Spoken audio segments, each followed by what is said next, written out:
Madam, எப்படி வாக்கு பண்டிகை தொடங்க இருக்குது? நீங்க என்ன மாதிரியான பார்ப்போட வந்திருக்கீங்க?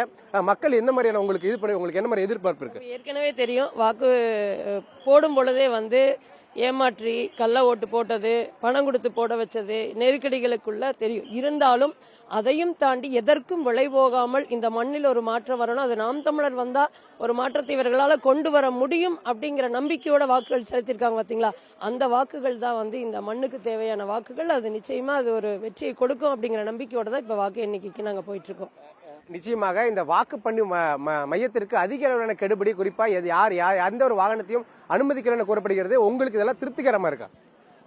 அது அது அந்த முறைப்படி செய்யணும் அப்படிங்கிறது தான். ஆனா என்னன்னா, வாக்கு பதிவு செய்யும் பொழுது, ஓட்டு போடும் பொழுதுதான் மிகப்பெரிய ஒரு என்ன சொல்றதுங்க, தடுக்கவே முடியல. கள்ள ஓட்டு போட்டது தடுக்கவே முடியல. இங்க முறையா நம்ம போறது, அனுமதிக்கிறது, அது அவங்க முறைப்படி அவங்க செய்யறது அப்படிங்கிறது ஒன்றும் சிக்கல் இல்லை.